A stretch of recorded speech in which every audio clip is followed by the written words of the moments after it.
Dusty, it's good to see you, my friend. Good to be here, Justin. Bro, am I good? I got You anything look in my great. teeth? I used to say some tacos, man. I didn't know if I had you're cilantro in my clean. teeth. All right, man. Good deal. Hey, it's good to see you. You guys are fresh off the beach, right? Had the senior trip, Yeah, senior retreat. Yeah. and then you got the youth mission trip coming up. And I think I actually have a child that's going to be on that trip, which is That's right. wild. It's like, what is happening? I remember when I started getting the text messages in August, like, I was like, wait, I have somebody in the youth group? Like, It's happened. that's wild, man. So it's just kind of a thing there. But anyway, man, so grateful for you, man. I think this would be a cool opportunity just in light of the youth mission trip, just to talk about how that fits into your overall vision for teenagers. And, you know, what are some things that you are hoping that happens through that. You know, this can be a good podcast for people who have youth in it or have served in it, or just church members who help support it. I know, isn't it true that the missions fund helps like cut that cost down? Is that true? Oh, yeah. So that's cool. Dramatically, So yeah. everyone who contributes to that mission fund helps that be a much more affordable trip to our teenagers. So, man, just talk to us about that. Like, what comes to your mind when you think of like how that fits in your overall vision for teenagers? Yeah, and we do appreciate the people who give towards the mission budget because, you know, it dramatically. Well, I was at a church. It was last night. I went Avery serving at Woodland Heights in Conway. Yeah. And I went there, and they were advertising a mission trip, and it was like $800. Wow. And Avery and I looked at each other. We're like, "Whoa, Yeah. that's a lot." So the missions fund, it gets us to where we can a student can go on a mission trip, a youth mission trip. We tried never to be over $200, and that's all in. Wow. Maybe That's some fast awesome. food Yeah. they have to buy going and coming. Yeah. But that's a. Oh. I mean, we want to make it an easy yes for families because That's families awesome. with multiple children are. Yeah, man. It gets expensive and difficult. You mentioned a word before we were talking about, you know, having this conversation, and you mentioned the word process. Man, I'm just curious to pick your brain because I love that word. And but man, what did you mean by that? We were like, you know, it's funny because sometimes you can have the conversation before you. It's like, wait, don't say anymore. Yeah. But I want to, now that we're recording, man, I'd love for you to talk to me a little bit about that. I do think process. I think when we think youth mission trip, it's a part of the process. Okay. It's kind of like the climax of the year. The summer hits, and everybody's looking forward to going on that youth mission trip all during the year. But in my mind, I think it's just another step in the process. So everything that we do in student ministry matters. I mean, it all has a reason. It all has value. From how we program Sunday mornings to what we teach from 8th grade, 9th grade, and we're moving them through 10th grade, 11th grade, 12th grade. Everything is kind of a step up. So even something as detailed as that. But even the unstructured free time that we give them has meaning and value. Purpose. Has a Yeah. purpose. It has That's so good. much purpose because teenagers need that. They need that time where they just get to not be so planned every moment. We used to a while back like plan every moment we had with them. Where like we had game time and we had a prayer time and we had but we've kind of taken some of the structured time away so that teenagers can come and they can be together and they can have those experiences together and just have fun together, or sit there and talk to each other face to face, sit there and talk with an adult and just kind of build that time. Even that has that's part of the process. That's part of the what we do. But the youth mission trip, you know, we usually go to we try to alternate places. Sure. Which I like that. The reason I like that is because the students that have been there previously, they kind of know how it goes, and so we really push leadership. We let our seniors lead the mission trip. I do all the work leading up to the launch when we leave, and then once we get off the bus, it's kind of like the seniors are in charge of this trip. What are our two locations? The two locations we've been going is Norman, Oklahoma. Okay. And we've been connected in Columbus, Ohio. Okay. For the last, Robert's over here. He could tell us for the last 10, 12 years. For a long time, we've been connected to those two places. That's awesome. And we love that because when we get there, One student said we got off the bus. I guess it was last time we went to Columbus, and we walked into the church that we stayed in before, and he says, "Oh man, I have so many memories here." And so just that connection of they've made memories and they get to make more memories, but it's not like every single year, so it gets old. It's something that they look forward to, going back to the same place. And say for instance, say a senior goes 3 times to Columbus. By the time they're a senior, they know what they want to do with their ministry teams more than I do, because they've done it 2 other times, and they want to make changes. We let them make changes. We let them lead. We let them make decisions. We let them do things. And so that's kind of always a fun part of the process. So it's always building up to something. So, our middle school ministry, Brandon does a great job with our middle school ministry, and he does things with them, like they'll go door to door and they'll knock on some doors around town to invite people to block parties. That's part of the process, right? It gets these kids the opportunity to go out, to actually, that fear that we have of knocking on a door and handing a flyer to somebody to a back to school bash or block party, whatever we're doing. Well, then they go on the youth mission trip, and we teach them how to share the gospel. We teach them how to have a conversation with a perfect stranger, how to transition that conversation if God gives us the opportunity, how to transition it, and then actually how to share the gospel and how to lead someone to Christ if God gives us the opportunity. And so that's just another step in the process. It's more of a commitment. It's more of a responsibility they have. And so it's so much fun to watch students do that on a mission trip for the first time, to lead someone to the Lord, to sit down with a little kid. We take pictures of all the times from a distance of our students just sitting in the grass, just sharing with a couple little kids, or somebody sharing with an adult.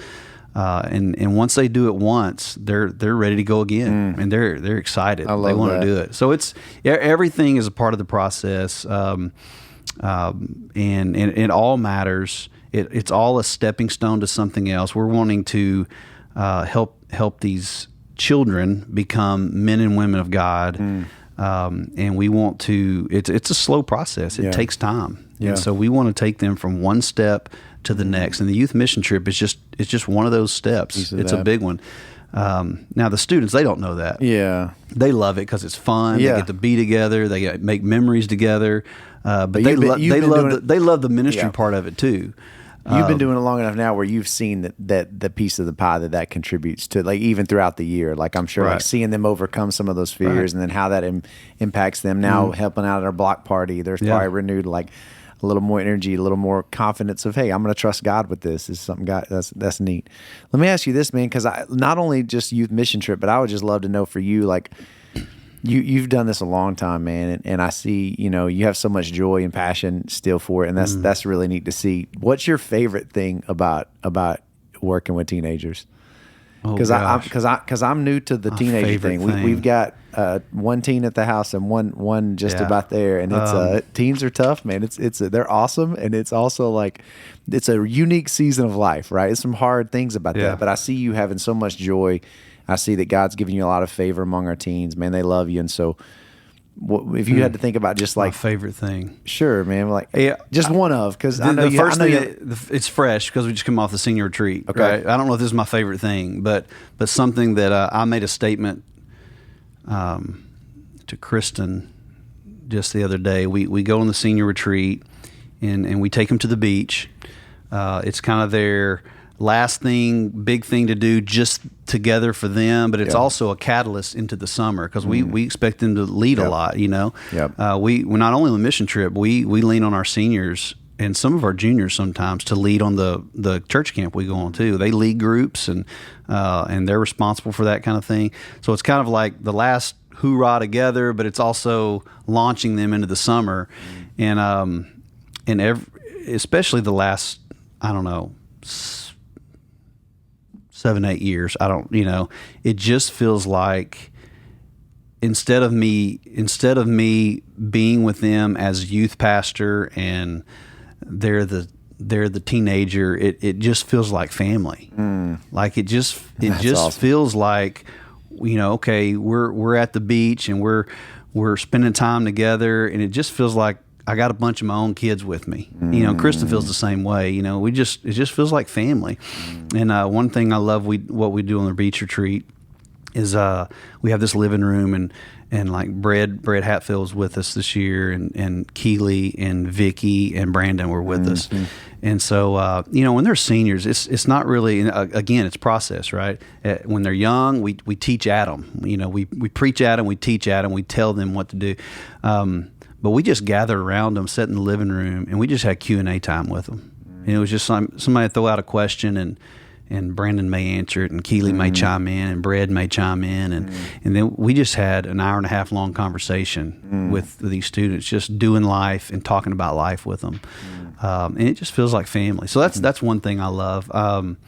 I do love seeing when eighth graders walk into the room for the first time, they're intimidated, they're scared to death. This big room and all these older, you got college students in there, you got that are leading, you got high school students. They're just kind of scared to death, and then as our older students start reaching out to them, they start getting more familiar, and they just start becoming more part of the group, and I loved seeing that maturity level in them grow. Some eighth graders come in, and then Brandon did not fix them before they got to me, right? And I'm like, but I see them over the year. Peer pressure matters. Like, peer pressure can be a good thing, right? When you have these older students being mature, they're like helping someone grow up a little faster. And they just observe, and they just start changing. Eighth grade, first semester of their ninth grade year. They have a lot of leadership qualities that I see maturing in them. So that's a lot of fun to see. Oh, that's awesome, man. Yeah. Do you feel like the trips that you guys take, we have our weekly things that we have. Do those trips that y'all take become kind of a catalyst for some of that, like family? Like, that's kind of it's those seniors, they've done enough of those where part of the process was they did those trips, and so thus you've got this. Oh, yeah. Like, that's kind of cool. Well, I don't know if this is what you're talking about, but here's an example. This started about, I'm trying to think, maybe 2012. So that was 13 years ago. Wow. Oh man, 13 years ago. 2012. No. Well, maybe that was something else. It doesn't matter. All good. Yeah. 7 years. I lose track. Sure. 7 years ago. Okay. So let's say 7 years. About 7 years ago, our seniors came back. We don't do anything on Wednesday nights during the summer. Our church kind of Wednesday nights in the summer, we kind of give families their time, let people go on vacation, let leaders rest and recuperate and everything. But our seniors came back and they said, "Hey, can we do a Bible study?" And I'm like, and they were like, "We want to do it ourselves. Just us, just the student, just the seniors. We want to lead it, and we want to invite other people to it." And so that's kind of been one of those little traditions that kind of grows out of the leadership part of the mission trip. I love that. Is they come back and they say, "Hey, we're not doing anything on Wednesday night, so how about we meet at somebody's pool?" They don't do it here at church. Let's meet at somebody's pool, have a pool party. Yeah.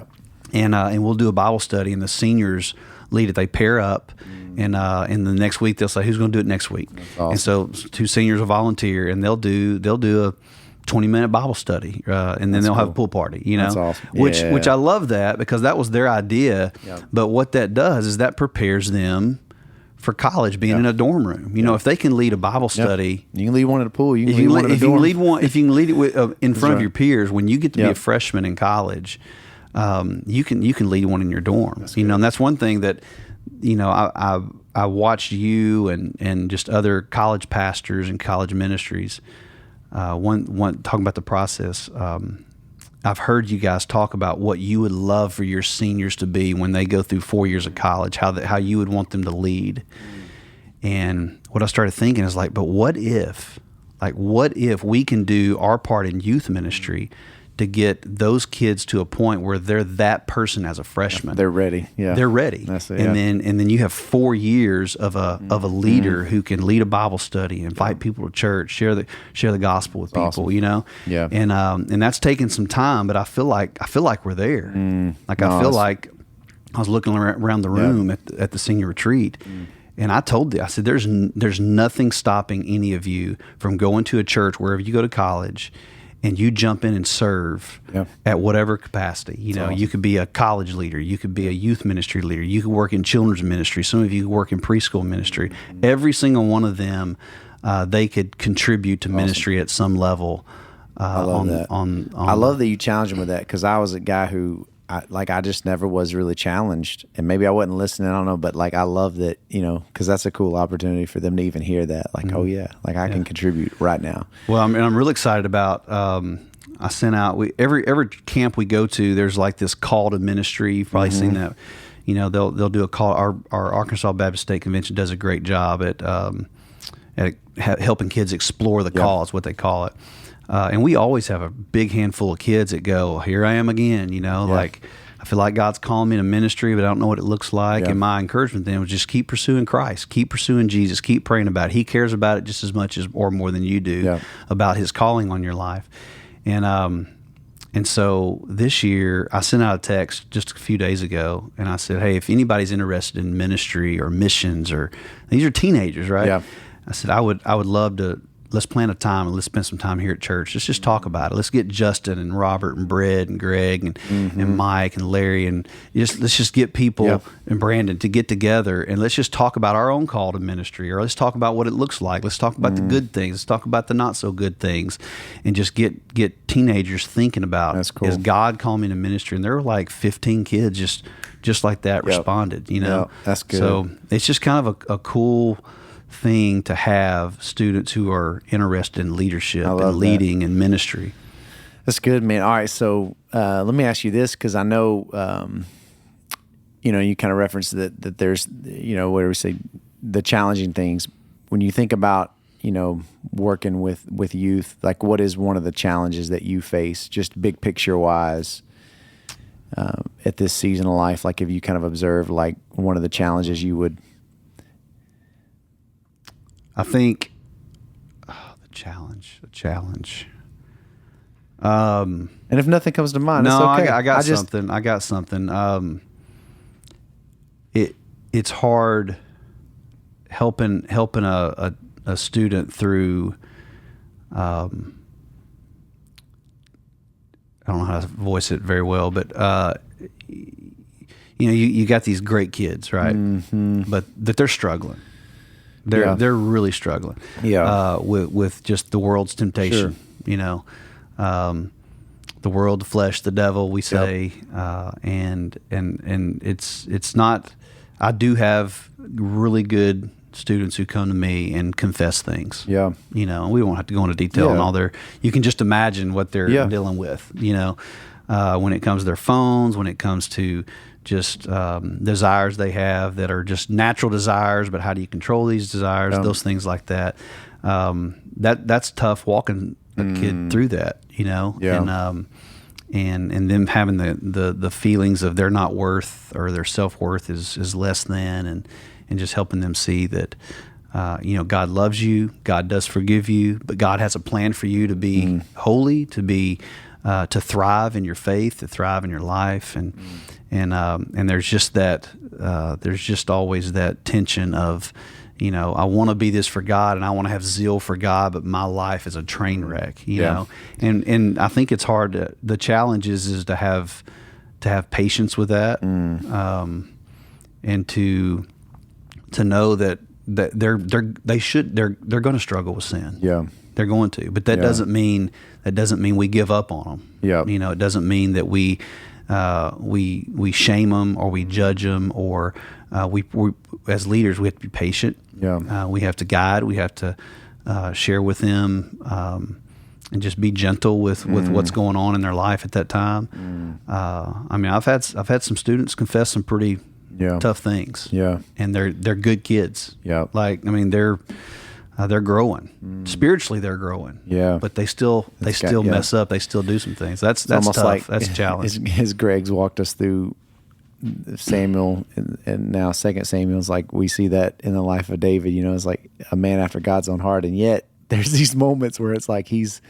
So it's interesting. We do put it in our minds that, man, once we do this, it's like I'll just. But here's a man who is God called him after his own heart, and yet he had some moments where it's like, what is he doing? What is happening right now? So that's unique, man. Do you feel like do those trips that you guys take, like senior trip and like a youth mission trip, do those provide some space that maybe your weekly routine doesn't always provide? Like, do those kind of give you some space to maybe get where kids open up? Have you? And I'm just asking, I don't know, but do kids maybe open up on some of those trips when you have, definitely. like, you got more, you get a lot of time together. You on do trips have like a lot that. of time, yeah. So that's kind of neat. Yeah, and we make time. We make time for that. Like, Shepherd of the Ozarks, where you've been to that before. We don't structure free time. Yeah. I mean, a lot of churches will do that. They'll like, we got to keep them busy. They're going to get in trouble. And I'm like, let's just adults walk around, keep your eyes open for trouble for kids making it. We kind of know the kids are kind of getting into things, keep our eye on them. But there's a ton of free time at that. And it does allow time to, I've had, and our adults that go with us, have had several conversations with students that have been, very heartfelt and, that they need wisdom. They need some guidance. I mean, here's the deal. We're not here to take the place of parents. Yeah. I mean, that's a big thing for me. We're not here, but we all know, right? We all know that teenagers go through this time where they're not listening to mom and dad a whole lot, or they may be hearing what they're saying, but they're not receiving it as well. But we can say the same thing. We can lead them in the same direction, and for some reason, they listen. They do it, and so that's when I see that we become partners to parents, and we're in it with them, not to replace them, but to just come alongside and to partner with them through this season of this. That's good, teenage. Man. I remember.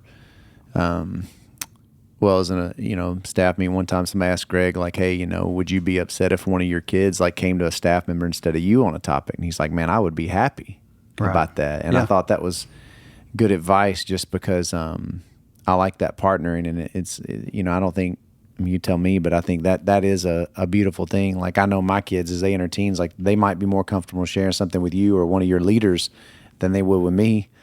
And I don't want to be mad about that. I actually want to celebrate that we are at a church where they have space for that. Right. That's a good thing. Yeah. And that's why I want to encourage, I want to encourage parents to get in the habit of bringing your kids to church, because what we're going to do here, we're going to put multiple adults around them. My thought, and I read this in a book a long time ago, and I just started doing it several years ago. And, usually the ratio is like one teenager or 10 teenagers per one adult, and that's usually the ratio. And really the more effective way to do is flip it, is have 10 adults per one teenager. Well, how do you do that? Well, you have multiple family group leaders on Wednesday night that are pouring into a small group of students. So they know their name, they know their parents, they know their family, and they know their story. And they know what they're struggling with, they know where they're thriving, they know what they're involved in at school. So you have two adults on family, 2 or 3 adults in a family group on Wednesday night. You have 2 Sunday school teachers, or life group teachers, we call it, that are teaching our kids. And then we have mentors on Sunday morning. From like that gap time, that 10:30 to 11 o'clock, we have like a 20-minute time where we bring in more people, and they sit down with students. They just ask them about their week. How's it going? How are you doing? Hey, let's pray together. Let's memorize some scripture together. What are you struggling with? It's just there's not even a lesson taught, right? It's just an opportunity for another adult to be pouring into the life of a student, to know their name, to know their story, to know what they're dealing with. And then they have a youth pastor and a youth pastor's wife. I count in that, but I can't reach all the students. I can't reach everybody. I can't reach the girls like a female leader would. So, the reason I feel like we see so much maturity taking place in our youth group is not because of a youth pastor. It's because of multiple leaders who are investing in their life, and we are blessed as a church to have that. And so I would encourage any parent, even if your child don't want to come, make them come. I promise you, there will be multiple adults that are pouring in, sharing the gospel with them, teaching them about maturing in life. And we're not just talking about just the Bible. We are talking about the Bible. We talk about, we have lessons that are scriptural based, but we're also having conversations just one-on-one during free time, or unstructured free time, where we're just asking how they're doing. What are they struggling with? What do they need to talk about? What questions they have that need to be answered? We're doing all those things. So it's a valuable thing for a teenager to come to church and be consistent in coming to church. Yeah. I think that's good. And, you and I have had a lot of conversations about over the years of the Deuteronomy, like, hey, in the home. And, we have a heart for that. It's like, and I'm glad our church is like Bailey. We talked with her a few weeks ago about her heart for children's ministry and helping parents see the ministry behind preschool, and that this is a launching pad. So when these kids have heard these Bible stories and you're driving home, you can talk about the Bible, like, and you can talk about these stories they've heard, and that's happening. And that was really neat. But I think the partnership there is really crucial, and I appreciate your heart for that, because while it's our job in the home, it's like, man, I'm glad that exists to where we can have all those people. And I will say, I know what you mean about having those people. I am thankful you do have that vision, because I imagine there are youth, I don't know, but I imagine there's youth pastors out there who want to feel really good and want everybody to have to come to them. And there probably has to be a little bit of humility in your heart to be like, hey, I don't have to be the person. Like, hey, I just want people, because if we're going to have those 10, like, I got to get out of the way and let them be there. And I'm one of them, but here's the people. But I think that's awesome. I love that. And because, man, everybody connects with people a little differently. And sometimes, even if it's a dude, like he might connect with Robert a whole lot better than me or you. And good for him, right? And good for, like, I'm glad. I'm not mad. That's a good thing. One thing I'm learning is, believe it or not, I used to be the cool guy. I mean, a long time ago, man. But you're still cool, man. Like 25 years ago, I was like, kids wanted to be with me, and that was cool. But as I'm getting older, that's not happening as much. I'll go to a ball game, and the kids that are close to me will say, hey, but the ones that aren't very close to me, they don't even make eye contact with me, because I'm an embarrassment, It's like dad showing up. But what I'm learning is that, like, the older you get in youth ministry, you got to make a transition, not out of youth ministry, but how do I leverage this stage of my life in the life of teenagers and families? That's good. And I think part of that is less me and more others, equipping others to do that. So I'm going to have some different people. I might not teach on every Wednesday. I'm not teaching every Wednesday night. I'll have some of our leaders step up and teach. And on Sunday nights, this whole semester, I didn't teach Sunday nights. I let the students teach Sunday night. I just prepared them to teach, and I sat back and watched them. And then I took them into a room. They didn't know this, but I take them into a room, and I'll critique them. And they don't know that's happening. They're like, oh, man. I was like, are y'all okay if I say some hard things?